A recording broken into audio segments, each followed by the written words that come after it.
Hello guys, the powerful magician is a safe इसके एक और न्यू एपिसोड में आप सभी का स्वागत है। अभी वेनेन नाम का एक पर्सन रेस्टोरेंट के अंदर आते ही अपने रेनकोट को उतारने के साथ ही एलिसन से बोलने लगता है। इस समय बाहर का जो वेदर है उस हिसाब से यहाँ का वेदर बहुत ही ज्यादा गर्म है। और अभी ये बोलने के साथ ही अभी वेनेन एलिसन को अपने लिए खाना लेके आने के लिए भी बोल देता है। अभी हम लोग को कुछ देर बाद का सीन दिखाया जाता है जहाँ पे एलिसन वेनेन के लिए खाना भी लेके आ जाता है। और बेसिकली अभी एलिसन वेनेन के लिए खाने में एक बाउल में नूडल्स लेके आया होता है। और इस समय एलिसन इस डिश का इंट्रोडक्शन देते हुए वेनेन से बोलने लगता है ये जो डिश है इसका नाम चिकन नूडल्स है। और ऐश होने के बाद अभी वेनेन बहुत ही ज्यादा खुश हो जाता है और इसके साथ ही एलिसन से पूछने लगता है लेकिन आखिरकार तुमने तो अपने रेस्टोरेंट के अंदर चिकन को बनाना छोड़ दिया था। तो ऐश होने के बाद अभी एलिसन रिप्लाई में बोलता है हाँ, क्योंकि माचो मैन के शॉप में रिसेंटली बहुत ही ज्यादा कस्टमर इंक्रीज हो रहा है इसलिए। और इस वक्त वेनेन जैसे ही ये जो नूडल्स है इसे एक चम्मच के अंदर रोल करके अपने मुंह के अंदर डालता है तो इसके स्वाद के कारण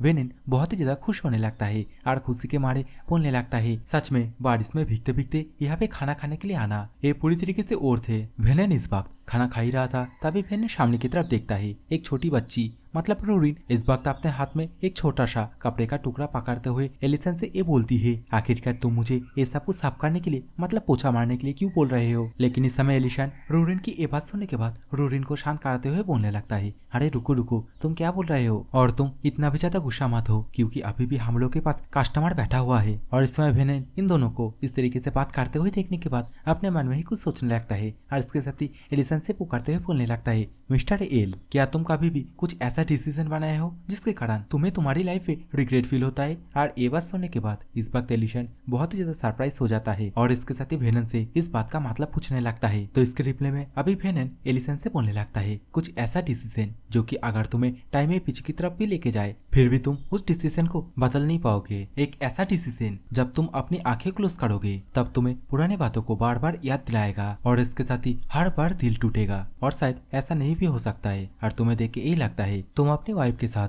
बहुत ही अच्छे तरीके से रहते हो। और ये सुनने के बाद अभी एलिसन बहुत ही ज्यादा सरप्राइज होते हुए वेनेन से बोलने लगता है क्या वाइफ? नहीं नहीं, तुम गलत समझ रहे हो। रूरिन और मेरे अंदर इस तरीके का कोई रिलेशन नहीं है। अभी एलिसन के मुंह से ये बात सुनने के बाद वेनेन थोड़ा सा मुस्कुराता है और इसके साथ ही 30 साल पहले क्या हुआ था उसके बारे में बोलने लगता है। 30 साल पहले वेनेन जब 10 साल का एक बालक हुआ करता था उस टाइम पे वेनेन सिर्फ एक पर्सन से प्यार करता था। एक तरीके से मैं जिससे प्यार करता था वो मेरी चाइल्डहुड फ्रेंड थी और उसके अलावा मैं अभी तक किसी और वुमेन को पसंद नहीं किया और उसके नाम थी माइल।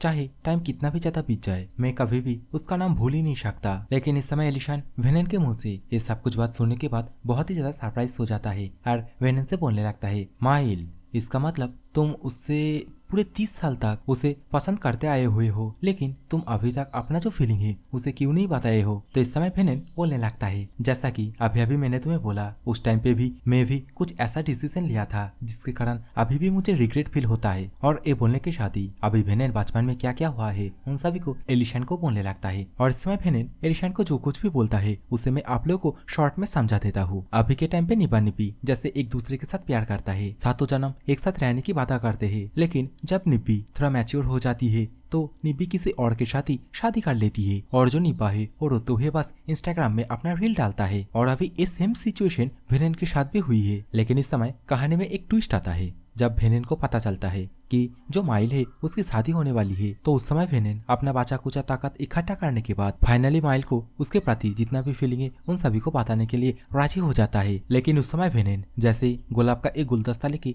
माइल के पास जाने लगता है तो वो कुछ ऐसा देखता है जिसे देखने के बाद वेनेन का आंख फटा का फटा रह जाता है। सिटी के ऊपर एक रेड ड्रैगन उस टाइम पे हमला कर देता है, पूरा का पूरा सिटी जला के राख कर देता है। लेकिन एक इतना कोइंसिडेंस है जो मेन कैरेक्टर है मतलब एलिसन है वो पहली बार उसी टाइम पे इसी दुनिया में रीइंकार्नेट हुआ था। एक तरीके से एलिसन इन दोनों के लिए एक पानोती है। तो इस बात को साइड में करते हैं अभी एलिसन वेनेन के मुंह से ये सब कुछ बात सुनने के बाद बहुत ही ज्यादा सरप्राइज हो जाता है और बहुत ही हैरानी के साथ वेनेन से पूछने लगता है इसका मतलब जो माइल है वो क्या मारा जा चुकी है। तो इसके रिप्लाई में अभी वेनेन बहुत ही ज्यादा उदास होते हुए बोलने लगता है उस दिन के बाद से मैं कभी भी माइल से नहीं मिला। 15 साल पहले जब ड्रैगन के साथ ये युद्ध हुआ था उसी टाइम पे मैं अपना सब कुछ छोड़ के माइल जहाँ पे रहती है वहाँ पे दौड़ के गया था, लेकिन मुझे ये पता चला माइल तो सेफ है, लेकिन माइल अभी ये जो शहर है इसे छोड़ के जा चुकी है। इसी समय वेनेन अपने आप को कोसते हुए बोलने लगता है, मैं उसे प्रॉमिस किया था कि मैं उसे मिलने आऊंगा, लेकिन मैं कितना ज्यादा डरपोक हूँ, मैं सब कुछ छोड़ के उस टाइम पे भाग गया था। माइल जो कि 15 साल पहले अचानक से गायब हो गई थी, लेकिन सुनने में आया है वो दोबारा से इसी ग्रेग सिटी में दोबारा से रिटर्न लौट के आई है। और इसके साथ ही अभी वेनेन दोबारा से एलिशन से बोलने लगता है, अब तुम्हें पता चला आखिरकार मैं अभी कैसे फील कर रहा हूँ। अभी मेरे पास करने के लिए कुछ है ही नहीं, मैं तो बस अपने आप को सिर्फ रिग्रेट फील कर रहा हूँ। सो एलिशन, तुम्हें भी अपनी वाइफ के साथ अच्छी तरीके से ट्रीट करना होगा। वेनेन इस समय ऐसा कुछ बोल ही रहा था,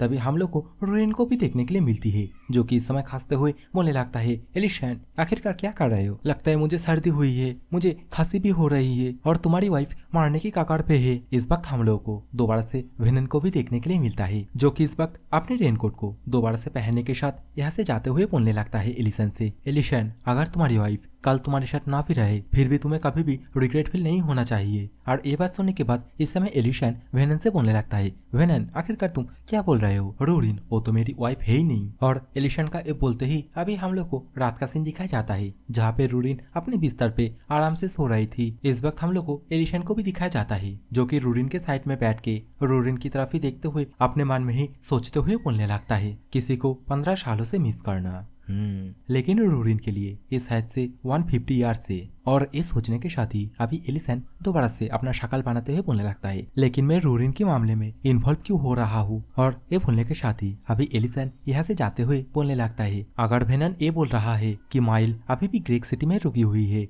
तो मुझे इसके बारे में किसी से जाके पूछना पड़ेगा। अभी एलिशन का ये बोलते ही हम लोगों को नेक्स्ट डे पे रेइन को दिखाई जाती है, जहाँ पे रेइन बोल रही होती है, क्या माइल? हाँ मैं तो उसे जानती हूँ, माइल हाल ही में ग्रेग सिटी के अंदर एक रिपेयर शॉप खोली है और ऐसे भी मैं उसके साथ बहुत ही ज्यादा क्लोज हूँ। और इस समय रेइन के मुंह से ये बात सुनने के बाद एलिशन भी बहुत ही ज्यादा खुश हो जाता है और अपने मन में ही बोलने लगता है, जैसा कि एक्सपेक्ट किया गया था रेइन के पास बहुत ही अमेजिंग सोशल स्किल है। लेकिन इसी समय रेइन एलिशन से पूछने लगती है, जब मैं हाल ही में माइल के साथ मिली तब मुझे उसे देखने के बाद ऐसा प्रतीत हो रही थी कि वो किसी बात से बहुत ही ज्यादा चिंतित है। अभी ये बात सुनने के बाद एलिशन बहुत ही ज्यादा सरप्राइज हो जाता है और रेइन से पूछने लगता है, क्या तुमने कहा वो चिंतित है? तो इस समय रेइन बोलती है, हाँ तुमने एकदम सही सुना, जब मैं लास्ट टाइम माइल के साथ बात कर रही थी उस टाइम पे मुझे माइल के चेहरे पे साफ साफ उदासी दिख रही थी और उस टाइम पे माइल मेरे से एक क्वेश्चन पूछी थी कि रेन तुमने कभी कुछ ऐसा डिसीजन लिया है जिसके कारण तुम्हें तुम्हारी लाइफ पे रिग्रेट फील हुई है? अब एलिशन एक क्वेश्चन सुनने के बाद बहुत ही ज्यादा सरप्राइज हो जाता है और अपना भाती से शकल बनाते हुए बोलने लगता है, क्या वेनेन एंड माइल दोनों ने एकदम सेम क्वेश्चन पूछा है? और ये बोलने के साथ ही अभी एलिशन रेन से बोल देता है, माइल जिस पर्सन के बारे में बातें कर रही थी वो और कोई नहीं, वो मिस्टर वेनेन है। और ये बात सुनने के बाद रेन अभी बहुत ही ज्यादा सरप्राइज हो जाती है और इसके साथ ही एलिशन से बोलने लगती है, इसका मतलब माइल की जो रिग्रेट है वो और कोई नहीं, वो मिस्टर वेनेन है। और तो और वो दोनों ही ड्रैगन अटैक की वजह से एक दूसरे को छोड़ के भाग गए थे, लेकिन उसके बाद से अभी तक ये दोनों इसी बात से अपने आप को कोसते हुए आया है कि अपने ही गलती की वजह से अभी तक ये दोनों एक दूसरे के साथ कभी भी नहीं मिले। इस वक्त तो रेन ये सब कुछ समझने के बाद अभी थोड़ा सा भावुक हो जाती है और बोलने लगती है, ये तो पूरी तरीके से अनफेयर है। माइल ने मुझे बोली वो अभी भी सिंगल ही है। माइल के फादर पिछले 15 सालों में बहुत सारे मैरिज कॉन्ट्रैक्ट उसके लिए लेके आई थी, लेकिन वो किसी को भी एक्सेप्ट नहीं किया। माइल उस दिन की जो मिसअंडरस्टैंडिंग है उसके लिए अभी तक अपने आप को कोसते रहती है। रेन ये सब कुछ बोली रही थी, इसी समय एलिशन यहाँ से जाते हुए रेन से बोलने लगता है, रेन तुम्हें उतना भी ज्यादा चिंता करने की कोई भी जरूरत नहीं है, तुम बस माइल से ये कह देना। अभी एलिशन माइल से क्या कहने की बात बोल रहा है वो तो हमें नहीं बताया जाता है, हमें कुछ देर बाद का सीन दिखाया जाता है जहाँ पे एलिशन वेनेन के पास आ गया था और इस समय वेनेन जो कि पेड़ों से जो सेफ है मतलब जो एप्पल है उसे कलेक्ट कर रहा था। इस वक्त एलिशन वेनेन के सामने आते ही अपने पास से कुछ डिब्बा जैसा निकाल लेता है और ये जो डिब्बा है इसके अंदर ग्लासेस होता है, मतलब वही पावर वाला चश्मा। और इसे अभी एलिशन वेनेन को दिखाते हुए बोलने लगता है, ये माइल के लिए एक गिफ्ट है। माइल ने बोली थी उसके आंखों में थोड़ा प्रॉब्लम है इसलिए मैं उसे ये चश्मा दे रहा हूँ, तो तुम इसे जाके उसे दे देना और हाँ उससे पूछना क्या फिटिंग सही आ रही है, अगर नहीं तो दोबारा से मेरे पास लेके आना, मैं उसे सही कर दूंगा। अभी ये बात सुनने के बाद वेनेन एलिशन के पास से वो जो डिब्बा है उसे लेते हुए बोलने लगता है, क्या माइल के लिए एक गिफ्ट? जो कि सुनने के बाद अभी एलिसन बोलता है, हाँ, और आज रात को तुम्हें इसे देना होगा। माइल तुम्हारे लिए जो ग्रेक सिटी के बॉर्डर है वहीं पे वेट करेगी और तुम्हें वहीं पे जाके माइल को इस ग्लास को जाके देना पड़ेगा। लेकिन इस समय वेनेन ये बात सुनने के बाद पूरी तरीके से शॉक हो जाता है, एकदम पूरी तरीके से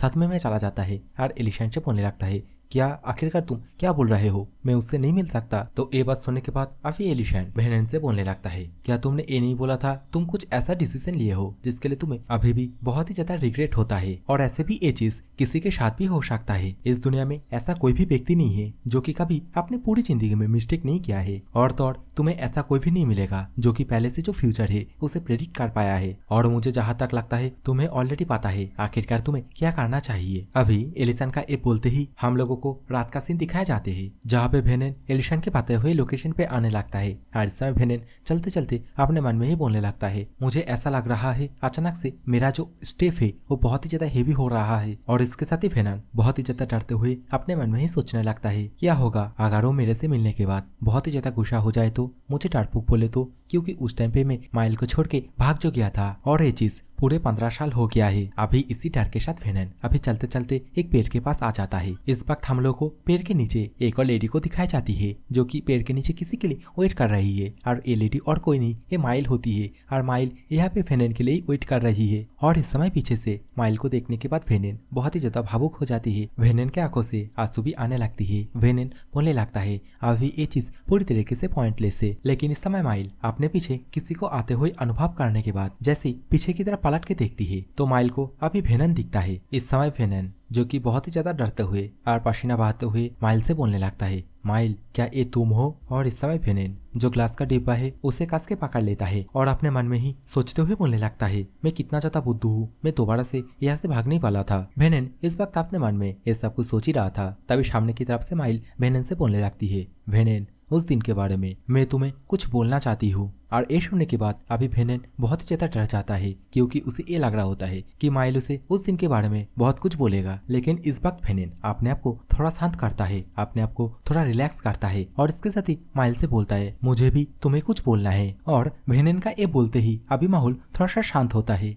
हमें इन दोनों को एक साथ ही रोते हुए और इसके साथ ही चिल्लाते हुए एक दूसरे को ये कहते हुए सुनाई देता है कि मुझे माफ करना, 15 साल पहले उस दिन को एक दूसरे के साथ ना मिलने के लिए। और जैसा कि अभी ये दोनों ने ही एक ही बात को एक दूसरे को बोली है तो इस समय वेनेन माइल के मुंह से ये बात सुनने के बाद बहुत ही ज्यादा सरप्राइज हो जाता है। और दूसरी तरफ माइल भी वेनेन के मुंह से ये बात सुनने के बाद बहुत ही ज्यादा सरप्राइज हो जाती है और माइल से बोलती है, क्या तुम भी? और तुरंत ही अभी जो माइल है वो हंसने लगती है और देखते देखते अभी ये दोनों फुट फुट के हंसने लगता है। अभी इन दोनों को इस तरीके से खुश होते हुए देखने के बाद अभी जो रेन है वो भी बहुत ही ज्यादा खुश हो जाती है। और इसके साथ ही रेन अभी एलिसन से पूछने लगती है, तुमने पहले इन दोनों को इसके बारे में बताया क्यों नहीं? जो कि सुनने के बाद अभी एलिसन रिप्ले में बोलता है, नहीं, मैं ये चाहता था कि ये दोनों आपस में बात करके एक दूसरे को समझे। तो इस समय रेन एलिसन से बोलने लगती है, लेकिन तुम्हें ये नहीं लगता ये बहुत ही ज्यादा अनफेयर हुआ इन लोगों के साथ कि एक छोटी सी मिसअंडरस्टैंडिंग के लिए ये दोनों इतने दिनों तक एक दूसरे के साथ अलग अलग होके रहे हैं? तो इस समय एलिशन बोलता है, लेकिन जो छोटी सी मिसअंडरस्टैंडिंग थी वो अभी सॉल्व हो चुका है, क्या ये अच्छी बात नहीं है? और तो और ये एक ऐसा इंसिडेंट है जो कि इन लोगों को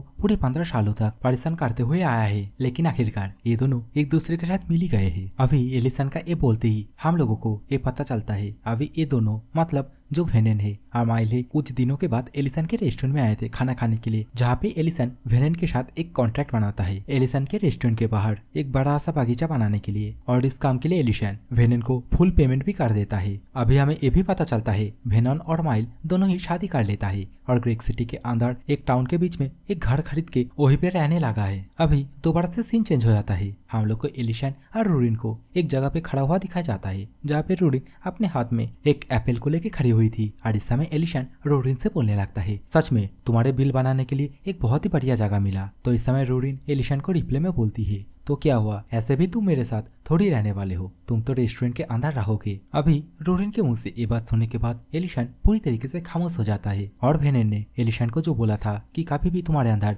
किसी बात को लेकर रिग्रेट नहीं होना चाहिए, इसी बात को सोचने के साथ अभी एलिशन थोड़ा सा खसते हुए रूरिन से बोलने लगता है, क्या रूरिन तुम्हारी जो बिल है वो एक बार कंप्लीट हो जाने के बाद क्या मैं तुम्हारे साथ रह सकता हूँ। लेकिन एलिशन के मुंह से ये बात सुनने के बाद रोरिन एक पल के लिए बहुत ही ज्यादा सरप्राइज हो जाती है, लेकिन अगले ही पल रोरिन बहुत ही ज्यादा खुश हो जाती है और एलिशन से बोलने लगती है, सच में क्या तुम मेरे साथ ही रहने वाले हो, क्या तुम झूठ नहीं बोल रहे हो। और ये बोलने के साथ ही अभी रोरिन एलिशन के कंधे को पकड़ के झूलने लगता है। अभी एलिशन और रोरिन की इसी सीन के साथ हम लोगों को बहुत दिनों के बाद का सीन दिखाया जाता है। अभी रेस्टोरेंट के अंदर एलिशन एक पैन के ऊपर एक मीट का टुकड़ा पका रहा होता है और दूसरी तरफ जो गोल्ड टीचर है वो रोरिन से बोलने लगता है, तुम्हारे लिए जो बिल है वो लगभग 70% कंप्लीट हो ही चुका है, तो नेक्स्ट ईयर ये कंप्लीट हो जाएगा। ये बोलना उतना भी ज्यादा बुरा नहीं रहेगा। और गोल्ड टीचर के मुंह से ये बात सुनने के बाद अभी रोरिन बोलती है, बहुत ही बढ़िया। इस समय तो एलिशन भी यहाँ पे जो पका हुआ मीट है उसे लेके आ जाते हैं। तो इस समय एलिशन को यहाँ पे देख के अभी गोल्ड टीचर एलिशन से बोलने लगता है, तुमने अभी भी हम लोग का जो पेमेंट है उसे नहीं किया है। तुमने उस टाइम पे ये बोले थे कि हम बोने लोगों के लिए तुम एक जगह दोगे जहाँ पे हम लोग रह सकते हैं। गोल्ड टीचर ये सब कुछ बोल ही रहा था। इस वक्त हम लोग को पीछे वाले टेबल पे मिस्टर मेंट और जो मिल्टन है इन दोनों को एक साथ बैठे हुए दिखाया जाता है, जहाँ पे मिल्टन अभी मेंट से बोलने लगती है, जो भैंसे का नंबर है वो धीरे धीरे करके इंक्रीज हो रहा है। तो इस वक्त मेंट बोलता है, ऐसा है क्या, तो हम लोग को जो कुछ भी है वो दोबारा से अपग्रेड करना होगा। बेसिकली यहाँ पे जो मिस्टर मेंट है वो और भी लोगों को यहाँ पे नियोग करने की बात बोल रहा है। इस समय तो हम लोग को पीछे की तरफ जो माचो मैन है, मिसेस रेन और जो एलिना है, इन तीनों को भी दिखाया जाता है। ये तीनों बेसिकली यहाँ पे खाना खाने के लिए आया होता है और इस समय काम करने के लिए बंदे को नियोग करने की बात सुनने के बाद ये तीनों भी बोलने लगता है, क्या तो फिर हम लोग को दोबारा से क्या इंटरव्यू अरेंज करना होगा। तो ये सुनने के बाद अभी एलिशन इन सभी को मना कर देता है और इस वक्त एलिशन का मना करते ही हम लोग को रेस्टोरेंट के बाहर एक दूर पे किसी बंदे का फुट को दिखाया जाता है। और बंदे का फुट मतलब पाव को देखने के बाद यही लग रहा है बेचारा कितना ज्यादा गरीब होगा। और सच में जैसे इन दोनों को हम लोग को अभी करीब से दिखाया जाता है तो हम लोग को दोनों भाई बहन को दिखाया जाता है और ये दो भाई बहन असली में भिखारी होती है, जहाँ पे ये जो लड़की है जो कि एक लकड़ी के माध्यम से अपने आप को बैलेंस करके रखी है उसकी नाम होता है मैटी। और जो बंदा अभी सामने की तरफ अपने बड़े बड़े आंखों से देख रहा है उसका नाम होता है लिनेट। और इस समय मैटी अपने भाई से बोलने लगता है, भाई मेरे पास बहुत ही ज्यादा कुछ टेस्टी स्मेल आ रही है। और ये सुनने के बाद अभी लिनेट भी बोलने लगता है, हाँ मेरे पास भी स्मेल आ रहा है। अभी देखते देखते ये दोनों रेस्टोरेंट के बाहर आ जाता है और रेस्टोरेंट के दरवाजे को खोलते हुए सामने की तरफ बोलने लगता है, एक्सक्यूज मी, मैंने बाहर नोटिस बोर्ड में देखा है यहाँ पे काम करने के लिए कुछ लोगों का जरूरत है, तो मैं क्या यहाँ पे काम कर सकता हूँ। और इस समय हम लोग को लिनेट के हाथों में एक पुराना कागज के टुकड़े को दिखाया जाता है, जो कि बेसिकली एलिशन ने अपने रेस्टोरेंट के अंदर लोगों को काम कराने के लिए एडवर्टाइज किया था। लेकिन इस समय एलिशन इस कागज के टुकड़े को देखने के बाद बोलने लगता है, ये तो बहुत दिन पहले का है, लेकिन मैं इसे तो कब का फेंक दिया था, लेकिन आखिरकार तुम्हें ये चीज कहाँ से मिला। अभी एलिशन के मुंह से ये बात सुनने के बाद ये दोनों भाई और बहन बहुत ही ज्यादा उदास हो जाता है। तो ये देखने के बाद अभी एलिशन इन दोनों से बोलने लगता है, ऐसे भी मैं काम कराने के लिए और भी लोगों को नियोग करने वाला हूँ, इसलिए मैं दोबारा से एडवर्टाइज देने का ही सोच रहा था। लेकिन सही है, आओ अंदर आओ, खाते खाते हम बात करते हैं। अभी एलिशन का ये बोलते ही हम लोग को कुछ देर बाद का सीन दिखाया जाता है, जहाँ पे एलिशन इन दोनों के लिए पैन के ऊपर एकदम धांसू स्टाइल में कुछ खाना बनाने लगता है और बोलने लगता है, इन दोनों के लिए मुझे कुछ गर्म चीज बनाना होगा क्योंकि बाहर ऐसे भी बहुत ही ज्यादा ठंड है। और देखते देखते अभी एलिशन ये जो डिश है इसे कंप्लीट कर लेता है और इन दोनों के सामने सर्व कर देता है। अभी लिनेट अपने सामने ये मीट देखने के बाद बहुत ही ज्यादा खुश हो जाता है और बोलने लगता है, क्या मीट। तो एलिशन अभी लिनेट से बोलने लगता है, हाँ ऐसे भी मैंने बहुत सारे बनाए हैं, तो तुम जितना चाहे उतना खा सकते हो। अभी एलिशन के मुंह से ये बात सुनने के बाद लिनेट और मैटी दोनों ही जैसे चम्मच के माध्यम से एक एक बाइट लेता है और इसे अच्छी तरीके से चबा के खाने लगता है। तो इस खाने के स्वाद के कारण अभी ये दोनों बहुत ही ज्यादा खुश हो जाता है। अभी एलिशन इन दोनों को इतना ज्यादा खुश होते हुए देखने के बाद इन दोनों से बोलने लगता है तुम दोनों बहुत ही ज्यादा भूखे हो, तो तुम अपना टाइम लेके इस खाने को अच्छी तरीके से खाओ। तो इस होने के बाद अभी जो लिनेट है वो एलिशन को थैंक यू बोलने लगता है, सच में ये फूड बहुत ही ज्यादा डिलीशियस है और इस तरीके का फूड हम लोगों ने आज तक कभी नहीं खाया। लेकिन इस समय एलिशन सीधा मुद्दे पे आता है, इन दोनों से क्वेश्चन करने लगता है, पूछताछ करने लगता है, आखिरकार तुम दोनों यहाँ पे जो भैंसे देखने का काम है उसे ही क्यों करना चाहते हो। तो इस सुनने के बाद अभी लिनेट बहुत ही ज्यादा जोश दिखाते हुए एलिशन से बोलने लगता है, क्योंकि हम दोनों एनिमल को बहुत ही ज्यादा प्यार करते हैं और ऐसे भी हमें कुछ नहीं पता इसके बारे में, फिर भी मैं और मेरी सिस्टर पूरी शिद्दत से इस काम को करेंगे। तो इस समय एलिशन लिनेट के मुंह से इन सभी बातों को सुनने के बाद पीछे बैठी हुई एलेना से पूछने लगता है, तो एलेना, आखिरकार तुम्हें क्या लगता है, क्या इन लोगों का एक्सप्रेशन सही है? तो इस समय एलिना थोड़ा सा परेशान होते हुए एलिसन से बोलने लगती है, ये लोग अभी जो कुछ भी बोला है वो बिल्कुल सच सच बोला है, लेकिन ये दोनों अपना बहुत ही ज्यादा एक इम्पोर्टेंट फैक्ट को अभी छुपा रहा है। और ये चीज सुनने के बाद अभी लिनेट और मैटी दोनों ही बहुत ही ज्यादा सरप्राइज हो जाता है, मानो कि इन दोनों के पैरों तले जमीन खिसक जाता है। इस समय लिनेट भी कुछ नहीं बोल पाता है, वो तो बस अपने हाथ को पकड़ के बैठा हुआ होता है। अभी एलिसन इन दोनों से माफी मांगते हुए बोलने लगता है, मुझे माफ करना, लेकिन क्या तुम लोग अपने हाथों के ऊपर जो बैंडेजेस लगा हुआ है उसे खोल सकते हो कुछ सेकंड के लिए? तो इस समय एलिसन के मुंह से ये बात सुनने के बाद अभी ये दोनों ना चाहते हुए भी अपने हाथों के ऊपर जो बैंडेजेस लगा हुआ है उसे खोल देता है। और जैसे हम लोग को इन लोगों का हाथ के ऊपर दिखाया जाता है तो इन लोगों के हाथ पे कुछ जकड़ने का मार्क हम लोग को दिखाया जाता है। मतलब प्रिजन के अंदर लोगों को जिस तरीके से कैद किया जाता है उस तरीके का मार्क इन दोनों के हाथ में दिखाया जाता है। और अभी इस चीज को देखने के बाद, मतलब ये मार्क देखने के बाद साइड में बैठा हुआ मिस्टर मेंट और मिल्टन दोनों ही बहुत ही ज्यादा सरप्राइज हो जाता है। और इस समय एलिसन इन दोनों से बहुत ही ज्यादा सीरियस होते हुए पूछने लगता है, क्या तुम दोनों कोई क्रिमिनल हो? और एलिसन का ये बोलते ही ये वाला एपिसोड यहीं पे खत्म होता है। अगर आप लोगों ने इसके पिछले वाले चैप्टर को नहीं देखा है तो जाके एक बार देख लेना। और ये वाले वीडियो अगर आप लोगों को पसंद आया हो तो वीडियो को लाइक और चैनल को सब्सक्राइब करके जाना। So take care, bye bye, love you all.